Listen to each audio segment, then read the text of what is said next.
All right, our first guest has truly juggled it all. She's been a successful lawyer, rated one of the top 100 in America today, a champion for children's rights, mother of a 12-year-old, Arkansas's first lady, and now been on that tough campaign trail, and it's almost over. Why does she look better than when she started? Yeah, she really does. She looks great. The wife of presidential candidate Bill Clinton. Here's Hillary Clinton.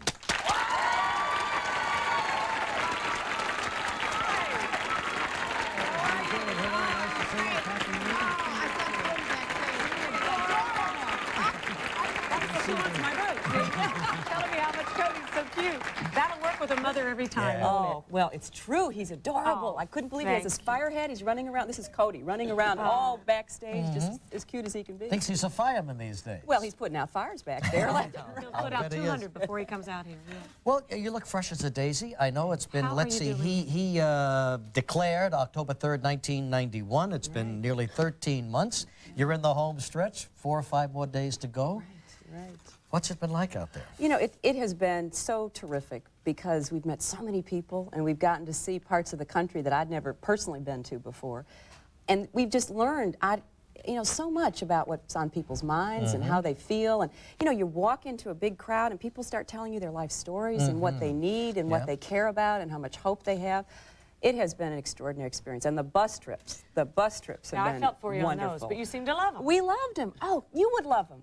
Everyone would love him. I wish I could just take everybody on one because, you know, you roll through the countryside and you stop and there are people waiting there and they've come out with their children, and during the summertime people would be along the side of the roads waving sparklers and flags.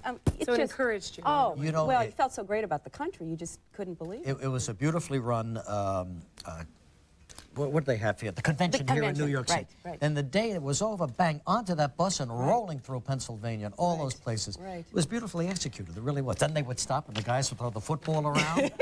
And you and Tipper would go out there and have a hot dog, you know. That's right. I fully expected you to get out the pom-poms for that. Well, we felt like we were cheering the whole way through because Have you of become that. close friends with her through this? Oh, I knew you knew her before. Yeah, she is terrific. I mean, we have so much in common, and we just started laughing together the first day that Bill made the announcement, and haven't stopped since. And this very last bus trip we just finished, we brought our daughters. She brought Sarah, who's the same age as my Chelsea.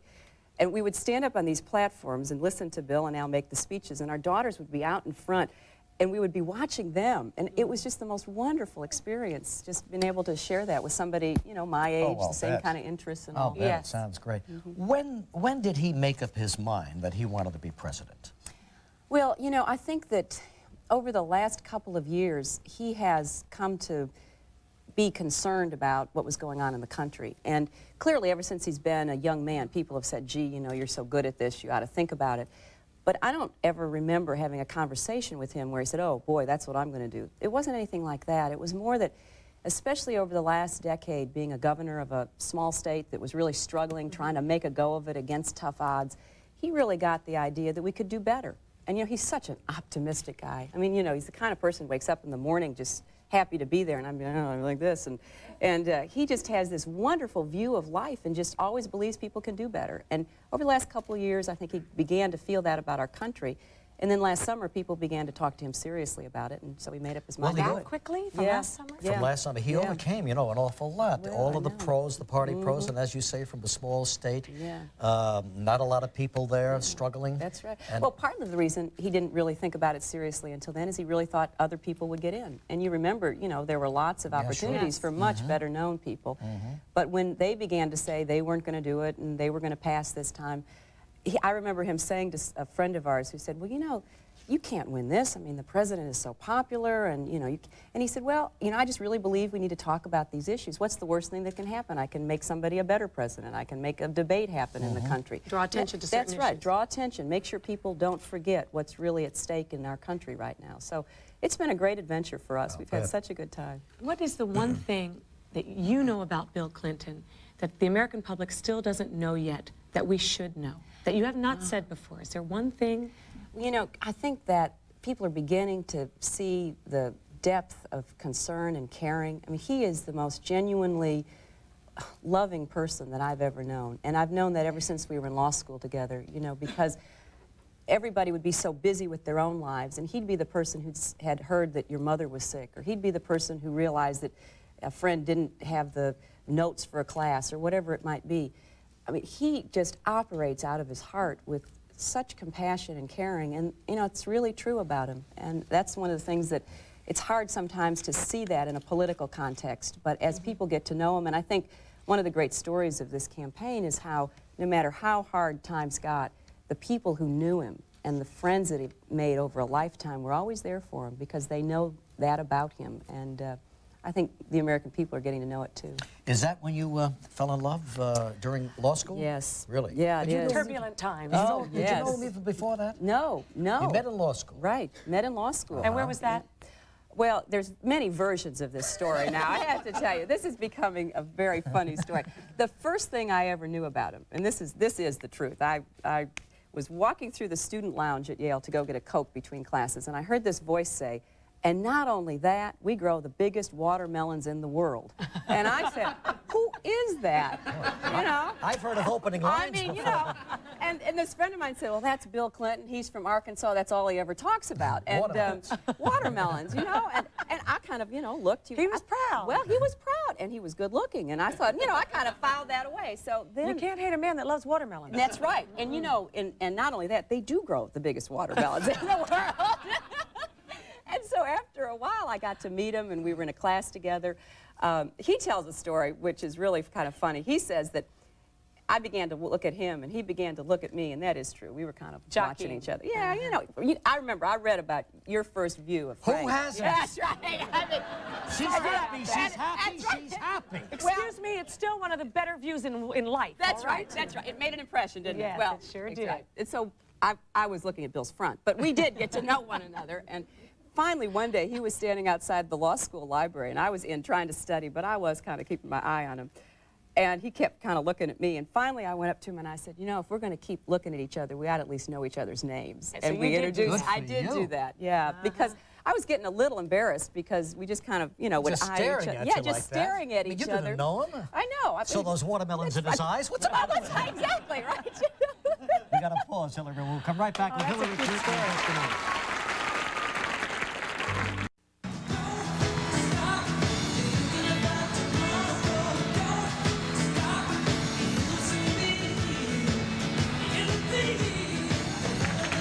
The Democratic Convention wrapping up in New York City. Well, now, how do you like all the press? Does it bug you after a while, the privacy factor? Yeah, yeah. Well, I don't know quite yet how to deal with all of it. You know, you need to give me some lessons and some no, tips. you've been you doing know, beautifully, because I think. it is a little bit odd to think that matters that I've never thought were very serious all of a sudden become, you know, major issues, or that there's just all this attention. But I feel really good about the way that the American people are getting to know us, and it's like moving into a new neighborhood. I mean, you know, you come from somewhere, you don't know anybody, It's and an all of a sudden apprehension. there you are. Yeah. Now, if he does win, what would your life be like? Would you stay in Little Rock? You'd naturally move to Washington, Right, D.C., right? You'd have to leave your law practice? Oh, yeah, I think so. Yeah.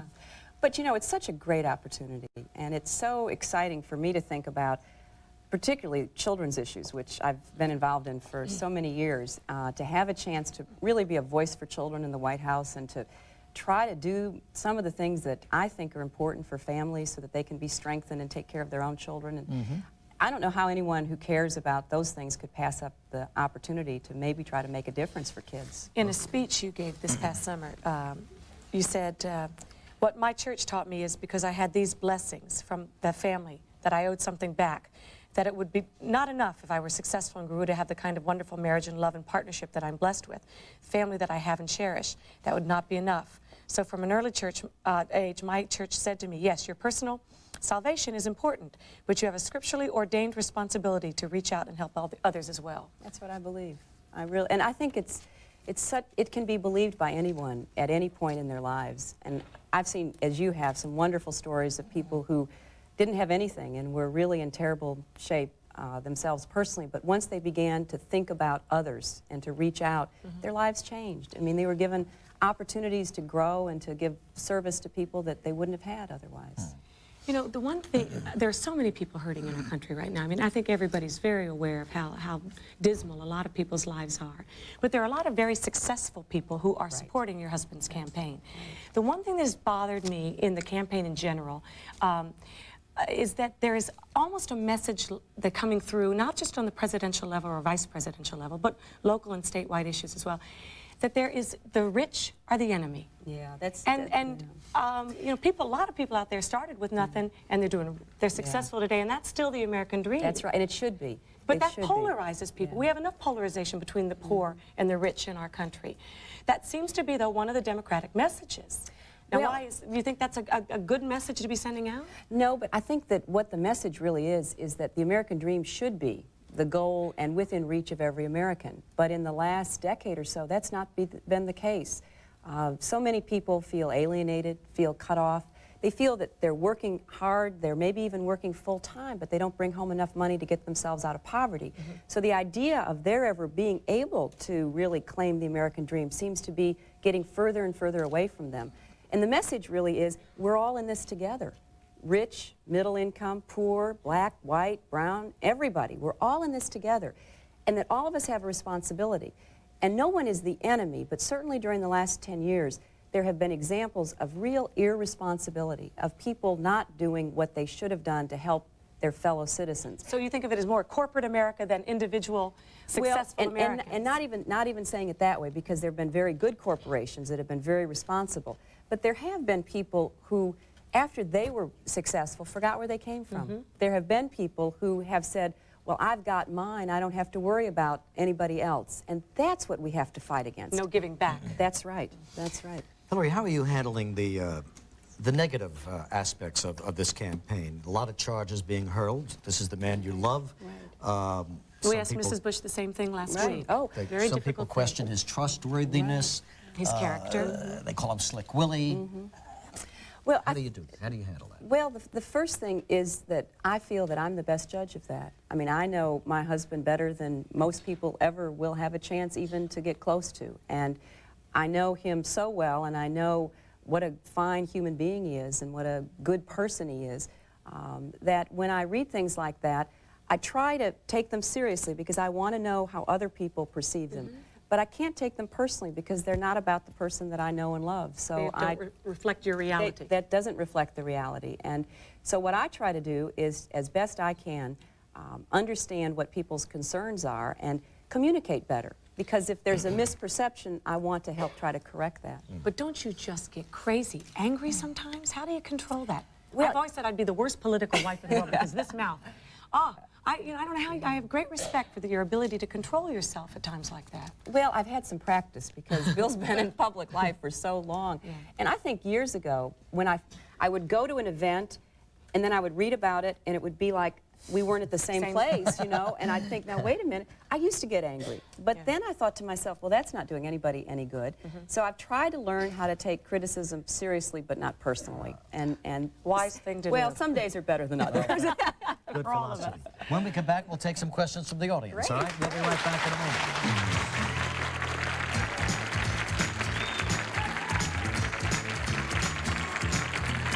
Tomorrow on Live, Michelle from... It's the City Oasis. When you don't have a health care system that insures millions of children, it's not just a question of what individuals can do to help themselves. It's what's the obligation of this country for all of our children, and that's what I want to work on. All right, fine. Hillary Clinton, our guest. We're going to go to the audience now, ask them to participate. And our first questioner is Gail Susnow from New York. Good morning. Hi, Gail. Hi, Gail. What is the role of the First Lady today as compared to 20 years ago, and how has it changed? Well, Gail, that's a good question because obviously our country's going through changes and the roles of women have been changing over the last years. What I would hope is that each person could define that role to suit herself, because we shouldn't have some kind of expectation that everybody should be the same way. You know, some women much prefer to focus on their families and to support their husbands to the exclusion of involvements in the outside world. Others are much more interested in a particular project and want to be involved. What I hope is that we will be able to say to women in that position from now on, you should do what's best for you and your family. And what I will try to do is to be as faithful as I can to taking care of my family, particularly my daughter, as she makes a transition that will be, I think, a little bit daunting, and also try to be a voice for children in the White House so that I can try to help all children in addition to my own. All right, thank you, Gail. Doris Bernhardt from Baltimore, Maryland. Hi, Doris. Hello, Ms. Clinton. Wondering, I'm the grandmother of 3-year-old twins, one of whose names is Chelsea. Oh, and we're great. wondering how your Chelsea is coping with the campaign and with the prospects of moving into the White House. Well, thank you for asking. She, I think, is doing well, but part of the reason is that we don't really take her out a lot. We want her to have her own life. I think it's very difficult for children whose parents are in the public eye, whether it's in entertainment or politics or anything else, to be who they should be if all they have is a constant routine of being out in the public eye. So she has stayed in school and she has been with her friends. We've taken her out a few times, most recently on the bus trip because it coincided with my birthday and we all wanted to be together.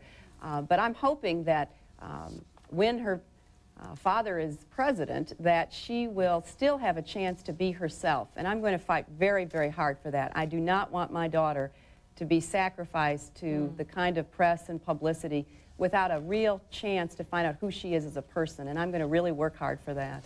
She's at a tough age, isn't she? That's right.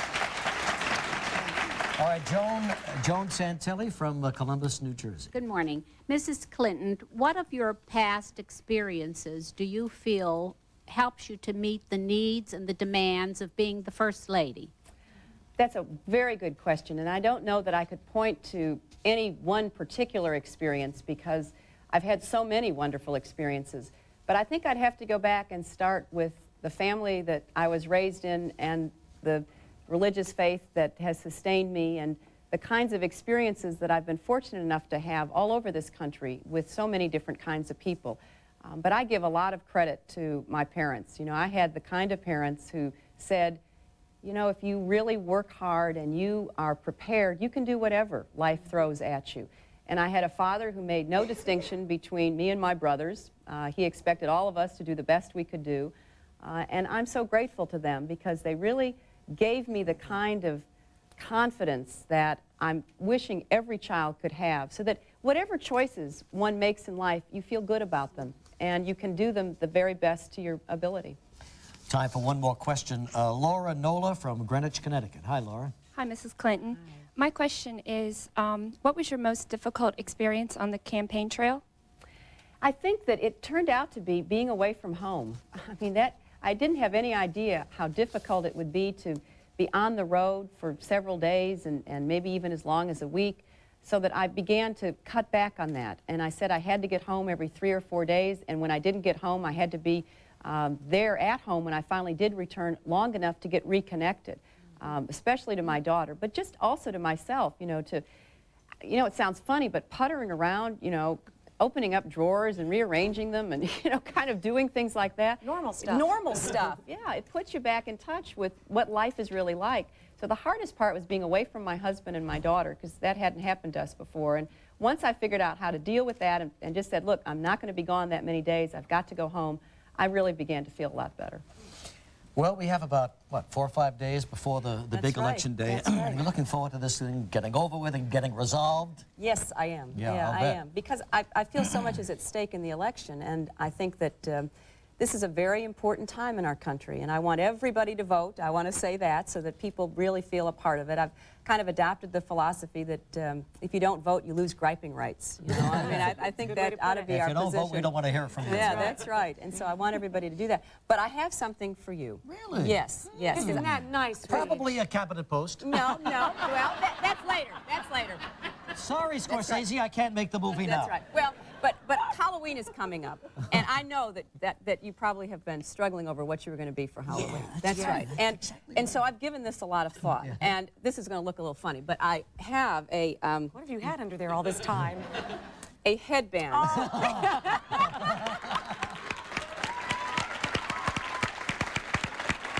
Oh, that's funny.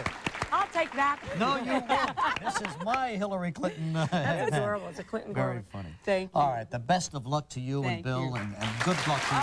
thanks for Thanks so having me. much. Oh, I Making love an exciting time. I love it. Say hello to your husband. I've been a big big fan for a long time. Jerry Herman is next, and we'll be right back.